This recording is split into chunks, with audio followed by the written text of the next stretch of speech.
So I thought I'd like to speak about some aspects of the enslavement in Mitzrayim, in Egypt, and rather than focusing on specific verses, some overall general ideas.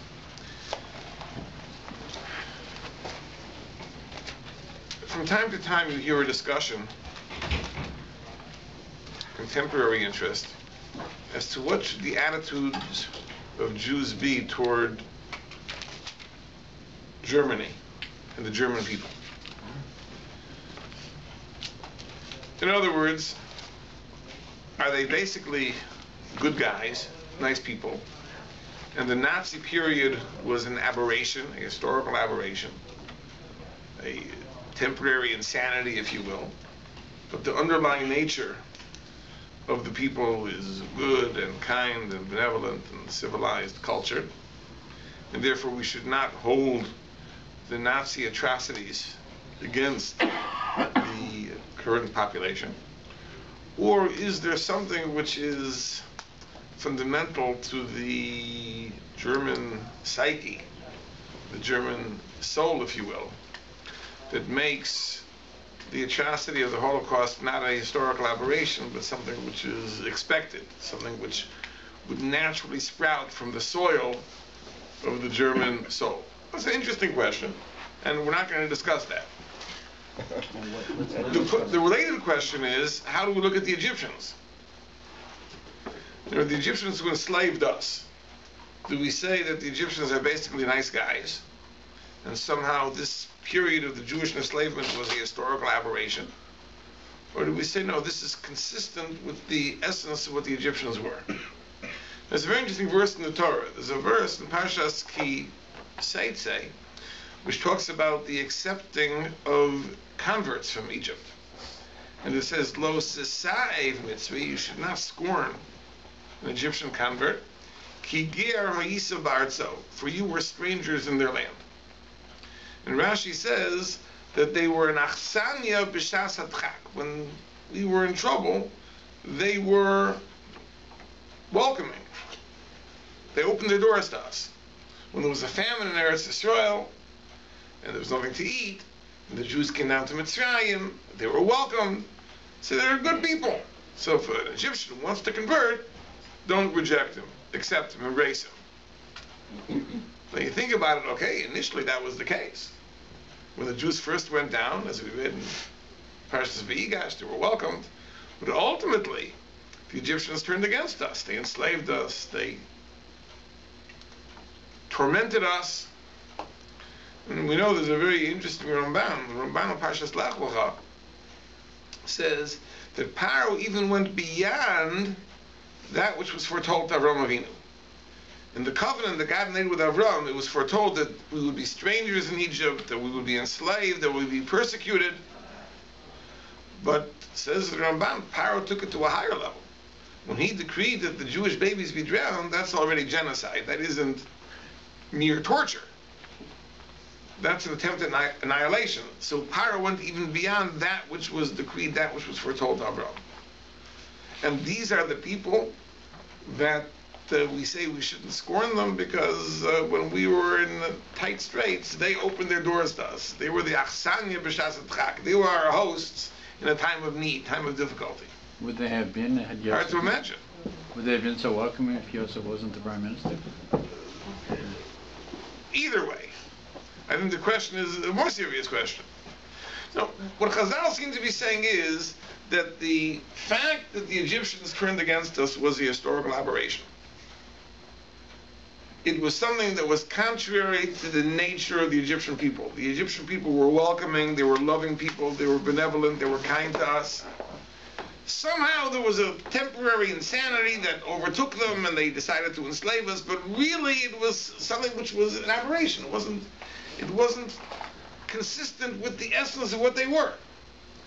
And once that passed, undoubtedly they reverted back to their original nature, and that's why we should embrace them. And it's interesting to note that in Jewish history, the Jews consistently turned to Egypt for help. Because we know that when they were attacked from the east by Babylonia and Assyria, they turned to Egypt to form alliances. Now you think that's crazy, it's bizarre. But the nation that enslaved us, everyone knows the history of the Jewish people. Everyone knows what Mitzrayim means. Avodim hayinu l'Pharaoh Mitzrayim. We were slaves to Pharaoh of Mitzrayim. This is the nation that we turn to for assistance in wars against the Babylonians and the Assyrians to the east. The answer is yes. The answer is we turn to the Egyptians, because the Egyptians we feel a special closeness to, a special affinity to. They were the Achsanya b'shas atrak. They enslaved us. That was a temporary insanity, but in reality, the Egyptian people are very, very, very loving people. And in fact, we know that Tzom Gedalia, which is historically the last of the 4 fasts we celebrate, really commemorates the fact that when the Babylonian Jewish governor of Israel, Gedalia ben Achikam, was assassinated, and people anticipated reprisals from the king of Babylonia, and the last remnant of Jews fled. Where did they flee to? To Egypt, to Mitzrayim. This was the safe haven. This is where we always turned when we were in trouble. So the question is, how do we understand this period of the enslavement? It's very interesting that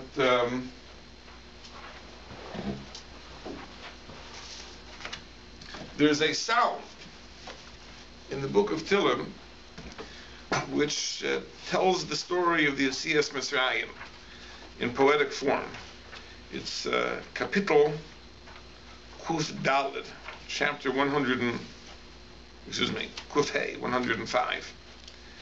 And it recounts much of early Jewish history and the experience of our forefathers in Egypt, and it says the following.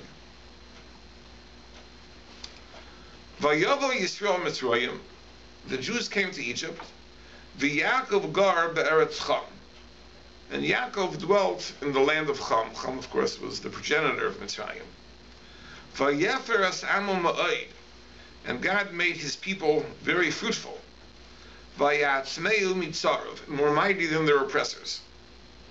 Hafach libam lisno amo, God turned their hearts to hate his people.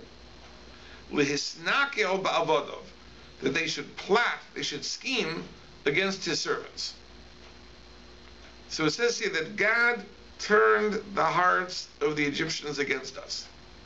Hafach libam lisnai amo. God turned their hearts to hate his people, to scheme against his servants. And then Shalach Moshe Avdo, then God sent Moshe, his servant, Aaron asher bachar bo, Aaron in whom he chose. Samu vam divrei ososov, God placed there his signs, umayfsim be'eretz Cham, and wonders in the land of Cham. But it says over here a very interesting thing. It says that God turned the hearts of the Egyptians against us, meaning this was not a natural choice. This was an illustration of the occasional phenomenon that God intervenes, he interferes with people's own free will, brainwashes them, changes them, and turns their hearts against us.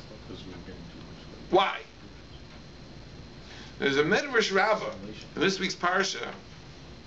It says an amazing thing, that when the Jews became comfortable in Egypt, they began to neglect the mitzvah of circumcision. And they said that why should we circumcise ourselves? This was a mitzvah given to Abraham, of course. Why should we do it? It only will be a wedge between us and our Egyptian neighbors. It's a physical sign of demarcation. Why should we be different? We want to be friendly with them. We want to be one with them. So they began to neglect bris milah. They stopped performing circumcision. And as a result, there was a great danger of becoming assimilated into Egyptian society. So to prevent that from happening, says the Medrash, Hashem was hafach libam lisno amo. God turned their hearts to hate us. Now this is a very interesting thing. You know, there are all sorts of theories as to what the understanding of anti-Semitism is. Why do people hate Jews? So the theory goes they hate Jews because they're powerful. They hate Jews because they're weak. They hate Jews because they are members of a different race. They hate Jews because they're members of the same race. I mean, there are all sorts of interpretations supporting anti-Semitism, and the reality is that all the theories are true. Jews were despised when they were strong, they were despised when they were weak, they were despised when they were rich, they were despised when they were poor, they were despised when they practiced different religions, they were despised when they practiced the same religions. Under every conceivable condition, Jews were despised by the others. So all the theories are true. But what's the reality? There's a theme that goes through Jewish sources, which is that anti-Semitism is a force which exists to remind us that we're Jewish. That when we are on the verge of forgetting, so we are reminded. We are reminded. And the truth is this. The truth is that whenever there's an outbreak of anti-Semitic violence or the like, and we're always put on the spot. What is this meant to teach us? What is this meant to impress upon us? And all sorts of people will give all sorts of lessons depending on their own political and religious inclinations. But I think that the lesson that we're meant to take from these episodes is simply this, that we are Jewish. And when we begin to forget it, we are reminded of it in very painful ways. And that really is the yesod, that is the bottom line of anti-Semitism. The first episode, the first illustration of this was in Mitzrayim. That when the Jews began to neglect bris milah, so there was an anti-Semitic backlash. And ultimately they were enslaved and tormented and persecuted, etc. And it's an amazing thing, because sometimes the imagined solution to the problem of anti-Semitism is to minimize the differences. Because we jump to the conclusion they hate us because we're different. But if we will blend in, if we'll dress like them and eat like them and drink like them and think like them, then that'll solve the problem. So there's an amazing verse. There's a verse in Yirmiyah which compares the Jewish people to a woman who was brutally attacked by her lover. You see that sometimes. You hear such stories. There was a man who once upon a time professed his love for this woman and just beats her mercilessly. And what does she figure? She figures that, he must not have liked the way I dressed. So maybe I'll put on a nicer dress, nicer makeup, then he'll like me.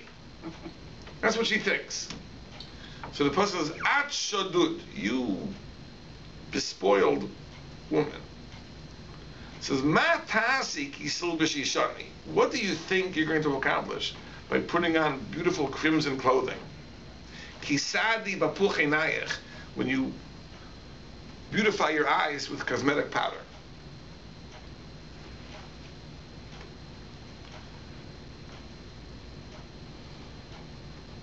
It says, Moasubach, they despise you. Nafshach yivakeshu, they want to kill you. Don't you understand? In other words, this woman thinks like this, that really he loves me. But he didn't like the dress I was wearing. Didn't like my makeup, so I'll put on a nicer dress. I'll put on a fancier makeup, then he'll love me. So the Navi says, don't be foolish. Smell the coffee. So they hate you. They want to kill you. What do you think? And more than that, it's not just that the dress won't make a difference. It'll only make things worse. Because you try to dress yourself up, make yourself more attractive, so what is the person going to say? What are you trying to do? You think you're going to ingratiate yourself to me by doing that? Think I'm going to like you better? So I hate you. I'll kill you. That's what the man is saying. And this is a muscle for the Jewish people.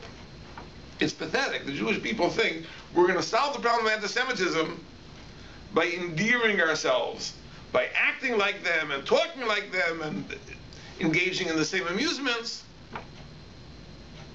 They hate us even more for that. So if you stay in your place, we'll tolerate you. You want to join us? He says, we'll teach you a lesson, what we think of you. And that really is the idea that not only was bris milah, or neglecting bris milah, not a solution to the problem, it was the cause of the problem. So Kadosh Baruch Hu sends this hatred, hafach libam lisno amo, against the Jewish people to remind them that they're different. Now, it might be worthwhile to reflect for a few moments on a very, very interesting thing. This neglect of bris milah was not just a single mitzvah that was abandoned. There was a tremendous religious decline on the part of the Jewish people. The Jewish people were, of course, descendants of Avraham, Yitzchak, and Yaakov, but it didn't take long for them to give up their religious values. Because we know, Chazal tell us, that at the time of the Yetzias Mitzrayim, when God performed the great miracles, at the splitting of the Red Sea, drowning the Egyptians, saving the Jews, the angels were incredulous. The angels said, well, doesn't make any sense. You're drowning the Egyptians, saving the Jews? These are idolaters and these are idolaters. Why are these any better than those? And if you go to the mystical tradition, the Arizal says that there are 50 levels of impurity, and the Jews had sunk to the 49th level. They were on the verge of sinking to the 50th, and that's why they had to be redeemed just when they were, because had they stayed a bit longer in Egypt, they would have sunk to the 50th level, they would have been irredeemable. So there was a tremendous, tremendous religious decline. On the other hand, Chazal tell us interesting things. Chazal tell us that for the sake of 4 things, the Jews were redeemed from Egypt. They didn't change their language. They still spoke Lashon HaKodesh, the Holy Tongue Hebrew. They didn't change their clothing. They wore distinctive Jewish clothing. They didn't change their names. They still had Jewish names. And Lo Haya Behem Dol Torah. There were no informers. Because even at a time that they could have really bettered their positions by informing on one another to the Egyptian authorities, but there was a group solidarity. They identified with each other to the extent they would not snitch on one another, even to advance their own interests. It seems a very different picture. I mean, if they were so scrupulous to keep their clothing and their names and their language, how could you say, on the other hand, they were idolaters, they sunk to the 49th level of impurity, they stopped practicing circumcision? How is it possible? Well, the answer is this. We're talking about 2 different aspects of what it means to be a Jew. There is religious practice, and there are religious values, and there is Jewish ethnicity. In other words, a person can give up his religion, Torah, mitzvahs, and still be very ethnically Jewish. I consider myself a Jew, I eat Jewish foods, gefilte fish. And so I once had an experience that, I think I mentioned it maybe in this class, other classes, that I once was in Iowa. And I had to speak to someone there, a professor in the university. And I was in Iowa City. And somehow I got a ride with what must have been the only Jewish taxi driver in Iowa City. And he recognized I looked like a rabbi, and we're talking. So I asked him, is there any Jewish activity on campus? So he says, very active Jewish life on campus. I said, really? Tell me about it. Every Sunday morning, there's a bagel Max breakfast. And I said to myself, that's good. That's a good thing. Not that bagels and lox is a religious symbol by any stretch of the imagination. But the idea is, but as long as there's something which makes us identifiably Jewish, then there's hope. Because once we give up even the trappings of Jewish ethnicity, then we're finished. Then we're gone. We'll disappear into the woodwork, never to be recovered again. And that's really what it's saying over here, that in terms of religious values, they had gone down the drain. no bris milah, they practiced idolatry, the 49th level of impurity. It was very, very sad. But they were ethnically Jewish. Jewish names, Jewish language, Jewish clothing. There was a certain group identification to the extent they wouldn't inform one another. And that's important. And it's particularly important over here. Why? Because one thing that emerges from the PARSHA, if you read the Psukim carefully, that the Jews were not redeemed because of their great merit. They were redeemed because there was a covenant God made with the Jewish people through the patriarchs, through Avraham, Yitzchak, and Yaakov. Now, the nature of a covenant is a contract. It's an agreement. Now, you know, when you have an agreement, there are two parties to the agreement. You know, the party of the first part, the party of the second part. If one of the parties to a contract disappears, then the contract also lapses. Let's say, for example, you contract with a corporation to provide a service, and the corporation dissolves. That's it. You have no recourse. You can't even go to the former stockholders, because the corporation has a distinct identity apart from its owners. And if the corporation is dissolved, now there's no party to the second part. There's no other party with whom the agreement was made. Ceases to exist. Here we have a contract between God and the Jewish people. If there is a Jewish people, as assimilated and as lapsed as they are, but there is an identifiably Jewish people, the contract is in force. There are two parties to the contract. But once that Jewish people disappears, that's it. There's no party to the second part. There's no binding agreement. There's no way that the promise can be fulfilled. So the question really is this. The question is, that Chazal are coming to answer, if they practiced idolatry, if they neglected circumcision, if they descended to the 49th level of impurity, in what sense were they Jewish? In what sense was there a Jewish people? The answer is they were still ethnically Jewish. Jewish names, Jewish clothing. That's why the covenant was operative.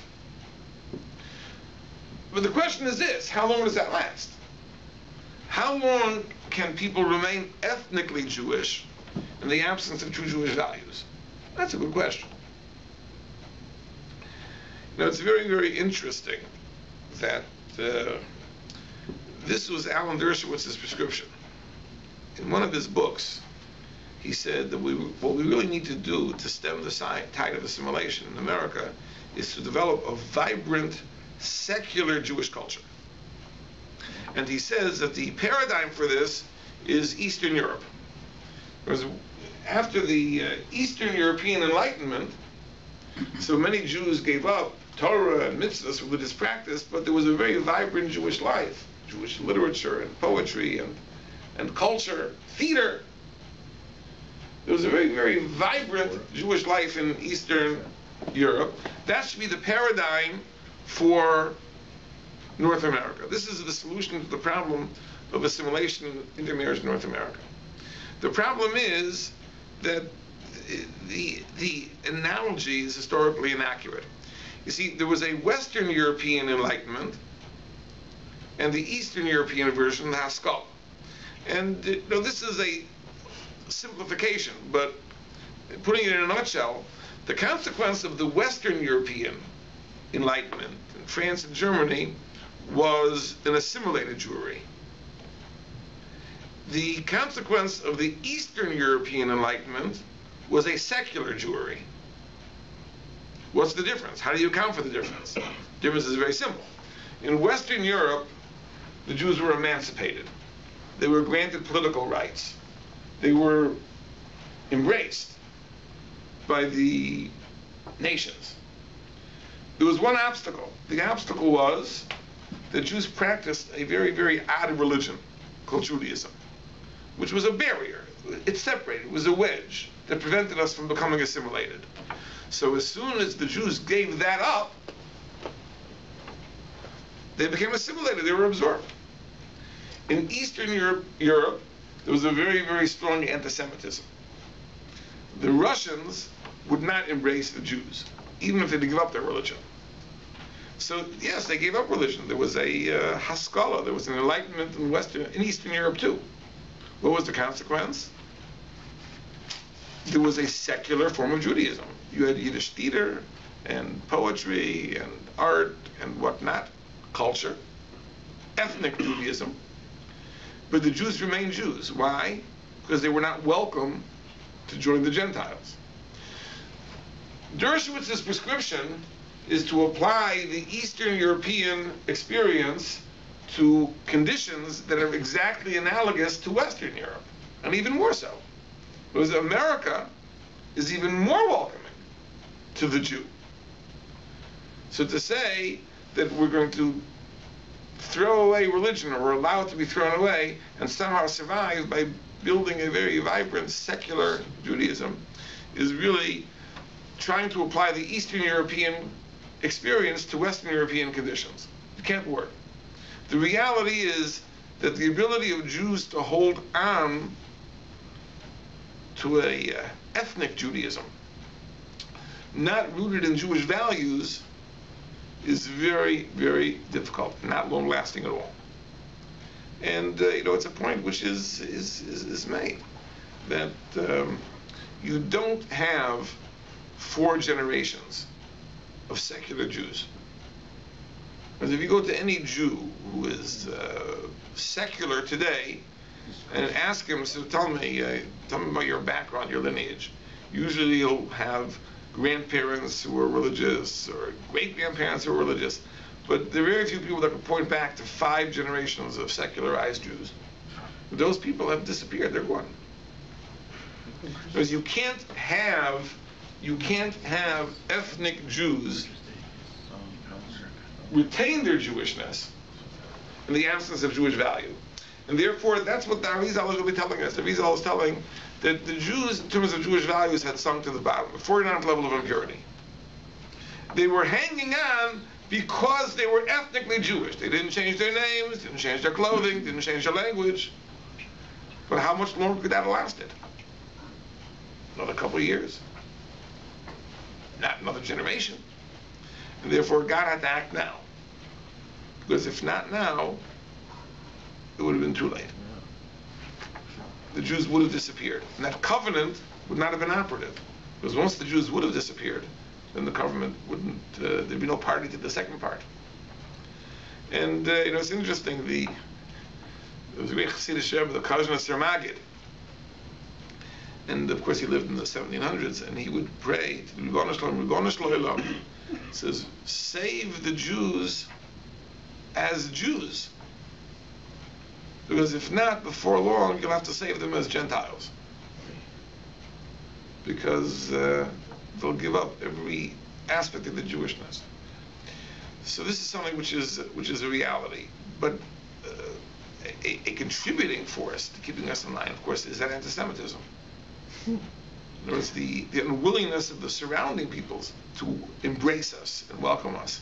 And therefore, in Egypt, it was a very dangerous situation. These were people that loved us, and that was their natural temperament. So therefore, HaKadosh Baruch Hu had to bring about a historical aberration. Hafach libam lisnei amo, God turned their hearts against us in order to preserve us long enough that we could be redeemed. Okay, this is one, I think, very, very important aspect of the Egyptian enslavement. I want to mention another aspect of it. That there's a verse in PARSHA's Achrei Mos when it talks about the prohibition of sexual immorality. The verse says, "Kimasei eretz Mitzrayim asher yeshaftem bo lo sasim." You should not act in accordance with the ways of the land of Egypt in which you live. Chazal say in the Teres Kehanim, the Medrash and Sefer Vayikra say that of all the nations in the world, the Egyptians were the most sexually depraved. They were the worst. Incest, every possible abomination, they did it. They did it. On the highest level, they did it. I think the routine protocol was that when a pharaoh died and his son succeeded into the throne, the way that he demonstrated the succession was that he would marry his father's wife, who was usually his mother as well. That was the demonstration of the order of succession. He takes over from his father. So this was at the highest level. So Egypt was the most depraved, says the Medrash, and the part of Egypt in which the Jews lived was the worst part of Egypt.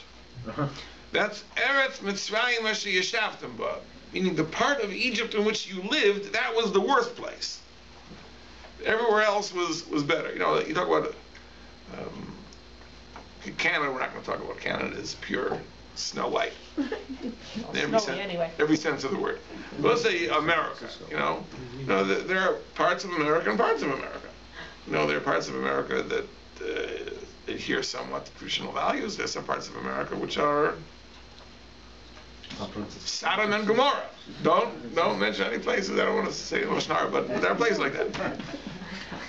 So it says here that the part of Egypt where the Jews lived, that was the worst place. That was the absolute worst place.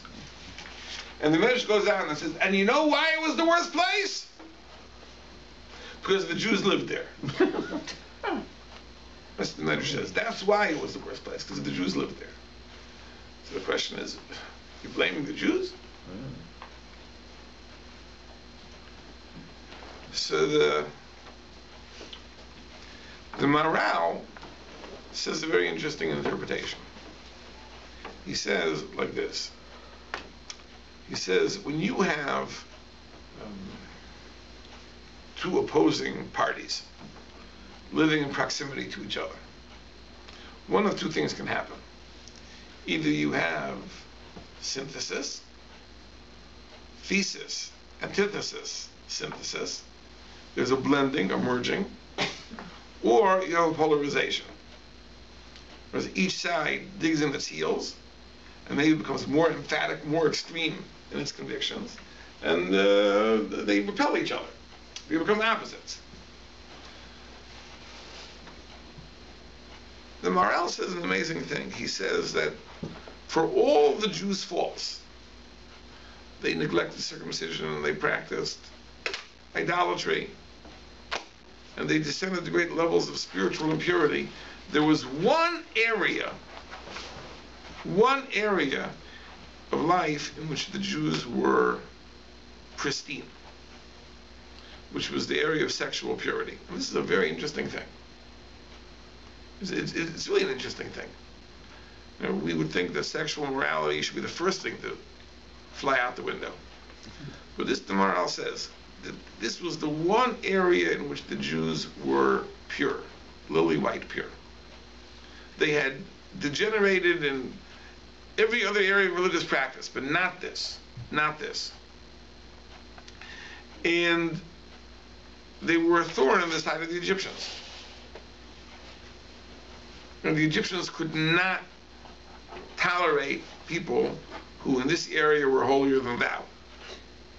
So the Egyptians had to show, so the Egyptians, exactly in that place where the Jews lived, they went to the farthest extreme. Billboards. I don't know if they had billboards in those days, but public displays of lewdness. And the Jews had to go to the other extreme to show what they stood for. And there was a polarization, tit for tat. Everything the Egyptians did evoked a response on the part of the Jews, and vice versa. So it turned out that the Egyptians in that particular area were the worst, the most depraved, precisely because that's where the Jews lived. Not that the Jews taught them, that the Jews were a bad influence on them. Now, the Jews, because of their kedusha, their sanctity in this area, repelled them to the extent that they became even more extreme, more in your face than in any other part of Egypt. Fantastic idea of the Maharal. The Maharal understands that this really was part of the divine kavana, part of the divine intention in having the Jews enslaved in Egypt specifically. You talk about the decree that was made by God and passed on to Avram, that your children will be strangers in a foreign land. God never specified where it would be. Never specified where it would be. God chose Egypt. Why? Because Egypt was able to bring out this aspect of perfection. In many other ways, it was a very dangerous place. But this aspect of perfection, which apparently God considers very, very critical, could only be brought out by contrast to what Egypt stood for. So God had to bring the Jews to the most sexually depraved place in order for the Jews to realize their potential for holiness. And I think this is something, by the way, which is a practical lesson, that sometimes a person finds himself in a challenging situation, and he tells himself that if God put me in this place, it must be that his intention is, if you can't beat him, join him. No, it's the exact opposite. Sometimes God puts us in a challenging place precisely that we should be so repelled and so disgusted and so horrified by what we see. That is an inspiration for us to turn in the opposite direction, to strengthen ourselves. And it turns out that the greatness we achieve in that place could not have been achieved anywhere else. It was specifically in this place, facing that challenge, that we were able to actualize this aspect of our potential. Another interesting aspect to the Egyptian enslavement. A third idea, and I think that this is something that, again, if you read the entire PARSHA, you'll hear this. God sends Moshe Rabbeinu to go to Paro and get power to release the Jews. And Moshe Rabbeinu goes with great confidence. He brings the Ziknei Yisrael, the elders of Israel, and they are certain that as soon as they tell Paro that they're representatives of God, God is going to bring success to their efforts, and Paro is going to release the Jews immediately. They go to Paro and they say, we're sent by God. And Paro says, you know, your problem is that you have too much time in your hands. You know, to think these crazy thoughts of freedom. So what we're going to do is we're going to turn the screws tighter. From now on, no straw. You're going to have to forage for yourselves, and the quota of bricks that is demanded will not be reduced. And sure enough, that's what happens. And the Jews are subjected to even more harsh conditions than before. And when Moshe Rabbeinu comes out from the palace, he is greeted by the two great defenders of the Jewish people, Dasan and Aviram. We've talked about this in the past. But Dasan and Aviram are really, we think of them as being despicable. But in reality, they are the great defenders of the Jewish people. They were among the Shotrei B'nai Yisrael. They were among the police, the Jewish police, who were beaten by the Egyptians for their refusal to beat the Jews under them. And they couldn't stand this outsider, Moshe Rabbeinu, like a Hollywood liberal. He was raised in the palace of the king, in the lap of luxury, and he's coming, and don't worry, I'm going to take over, and I'm going to get concessions, and Paro is going to let everyone go free, and just watch me. And he sticks his nose where he doesn't belong, and he makes things worse, and Dasan and Aviram are there to protest. According to Chazal, Moshe and Aaron had to flee from Egypt. They escaped for a number of months. They would have been killed. But it's not only the Jewish people that don't listen to Moshe Rabbeinu. Moshe Rabbeinu begins to doubt himself. And in the end of the parsha, he turns to Ribono Shel Olam, and he says, Lama harei osa l'am hazeh. He says, why did you make it worse? Okay, it's true you foretold that Paro would not listen initially. That I'm ready to accept. But not that it should become worse. Why did you send me? And HaKadosh Baruch Hu answers, Ata tira, now you're going to see. Now you're going to see. And of course, in next week's parsha, the 10 Makos, everything unfolds, and ultimately the Jews are liberated. But this is a good question. Why did it become worse? Why did it have to become worse before it became better? You see, there's a very, very important lesson that the Egyptian enslavement is meant to teach us, which is this, that in the most hopeless situation, we have to maintain our faith in God. God can do the seeming impossible, even where liberation is unimaginable. There's no limit to God's infinite power. And God can redeem us and save us from an impossible situation. So therefore, the lesson that we are meant to learn from the Yetzias Mitzrayim is not going to be learned until freedom is unimaginable. Now we know the Jews had a tradition that they'd be redeemed. This was a tradition that Yosef bequeathed to them. He said that the Redeemer will come with a code name, or a code word. He'll use the word Pakod Yifkod. Pakod Yifkod. And that's the password. He uses those words. You know he's a true Redeemer, he's not a false prophet. By the way, this is one of the reasons that Moshe Rabbeinu had to be an outsider. Because if an insider would use the code word, well, the insider had access to the tradition.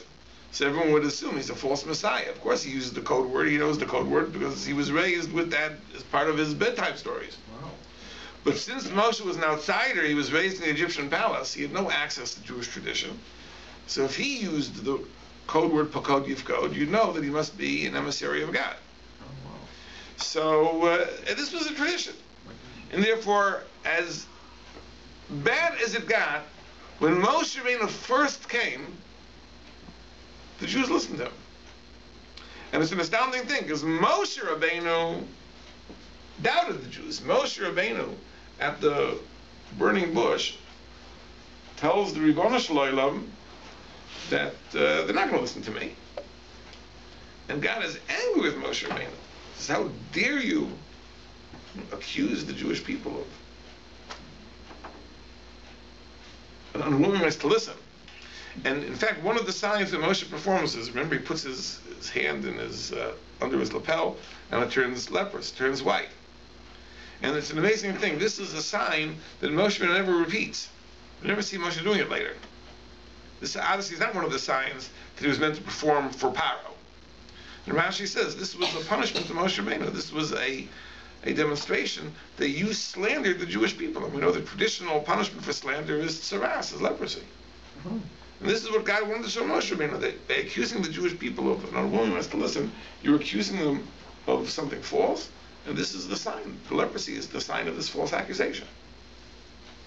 And sure enough, when Moshe Rabbeinu goes, everyone accepts him and they welcome him and they're all excited. So the groundwork is not ripe yet. Because as long as freedom is imaginable, then God is not saving the Jewish people from an unimaginable situation. Because they can still imagine freedom. So it has to get worse before it becomes better. So when it reaches the point that the Jews no longer listen to Moshe Rabbeinu, as it says, that after Moshe's first failure, Lo Shomu El Moshe, they didn't listen anymore to Moshe. Mikotze Ruach Me'alot HaKasha, shortness of spirit. And even Moshe Rabbeinu himself begins to doubt. So God says, now it's perfect. Now the groundwork has been laid. Now it's ripe. Now we can begin to pull the strings and make things happen. But it has to get worse before it gets better. And it's very interesting. You know, the Chassam Sofer writes that there are many, many parallels between the Yetzias Mitzrayim and the Geula, the ultimate redemption of Yemos Mashiach. There's a verse in the Navi which says, like the redemption from Egypt, I will show wonders in the Messianic age. Many parallels. I'll tell you one very interesting parallel. The Chassam Sofer writes like this: Moshe Rabbeinu was called by God at the burning bush. He was 80 years old at the time.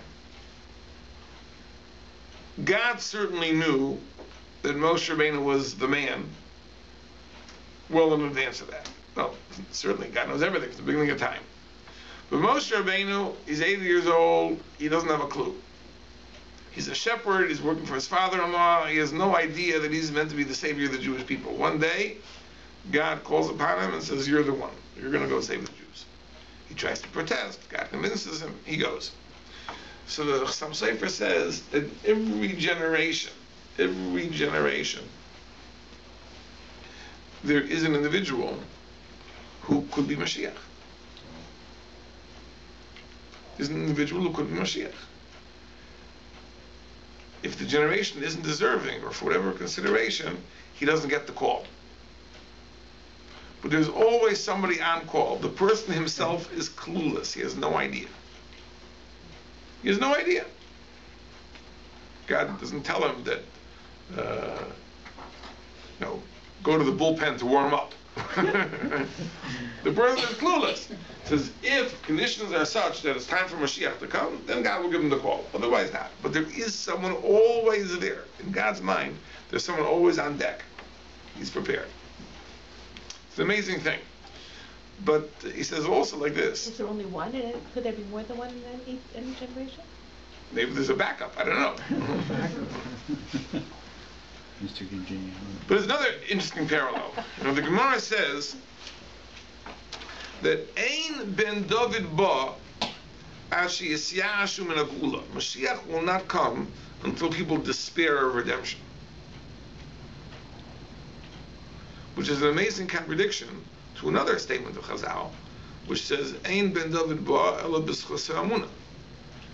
That Mashiach will only come in the merit of faith. So what does it mean? On the one hand, we have faith. On the other hand, we despair of redemption. And the answer is like this, that certainly, Mashiach will only come in the merit of our faith, because we believe in Mashiach, Mashiach will come. But, there were times that were much simpler. The problems we faced were much simpler.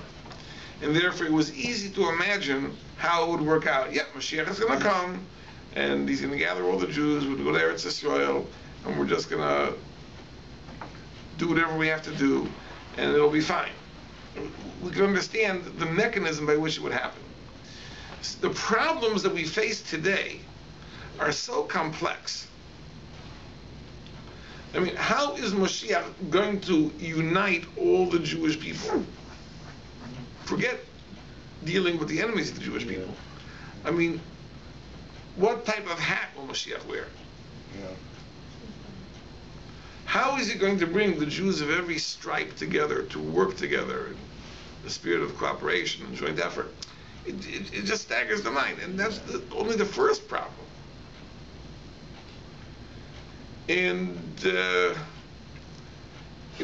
dealing on the one hand with the Palestinians, and on the other hand with the Russians, and on the other hand with the editorial writers of the New York Times. How is he going to do all the things that have to be done to bring about the ultimate redemption? See, of course we have faith. Of course we have faith. But Geula is unimaginable. We can't even begin to fathom the mechanism by which Geula could take place.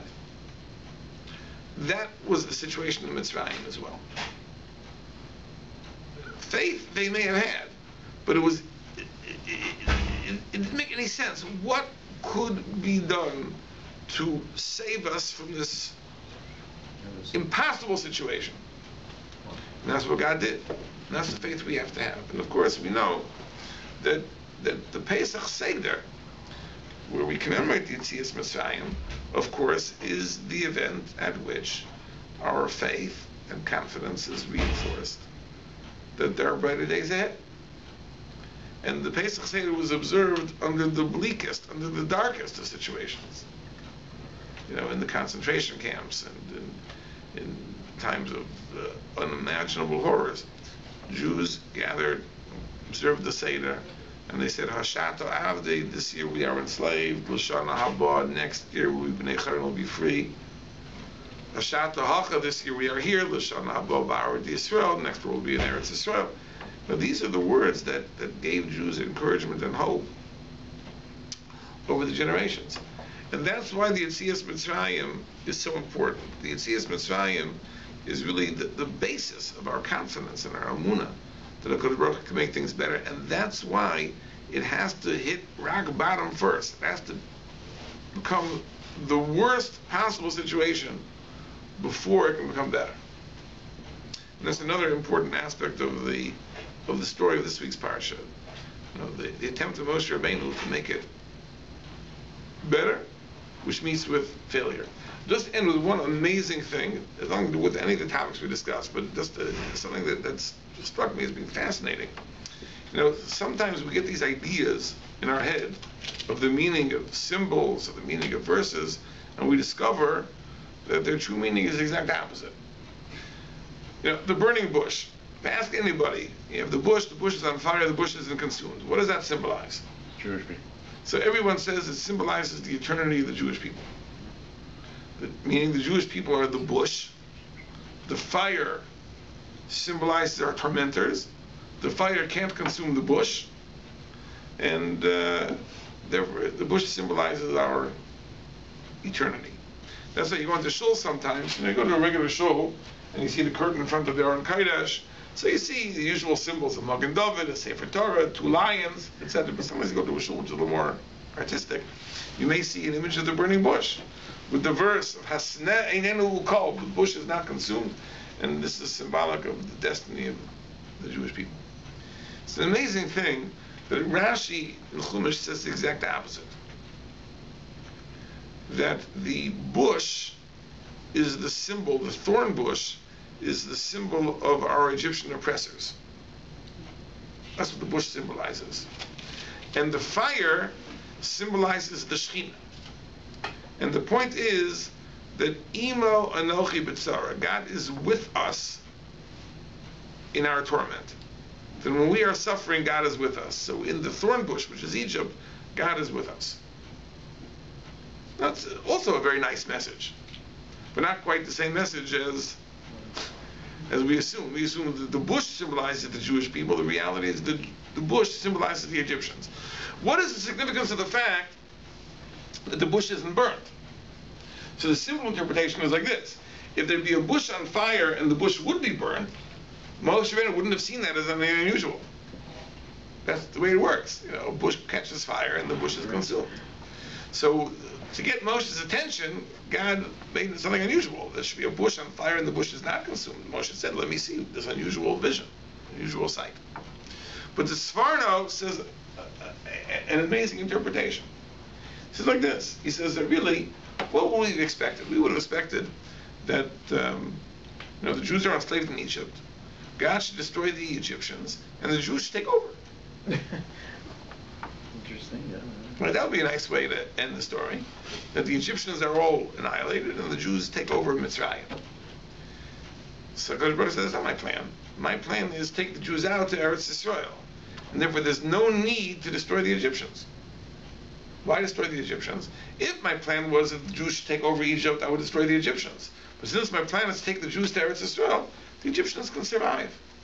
Hasneh Einenu Ukol, the bush which is not consumed, is the symbol of the eternity of the Egyptian nation. That the Egyptians will never be consumed. That despite the fact that God Baruch Hu will send 10 plagues and all sorts of tribulations, the Egyptians will survive. Why? Because God's plan is not that we should take over Egypt. God's plan is that we should go to Eretz Yisrael, so why destroy the Egyptians? So the next time you go into a shul and you see a burning bush, you have to ask yourself, why in the world would they put up a symbol of the eternity of the Egyptian people? It's bizarre. But it's mentioned because it's an interesting thing. In other words, we get these thoughts in our head, and sometimes things are really the opposite of what they seem to be, which of course that itself is a very valuable lesson for life. Okay, thank you for listening. Thank you.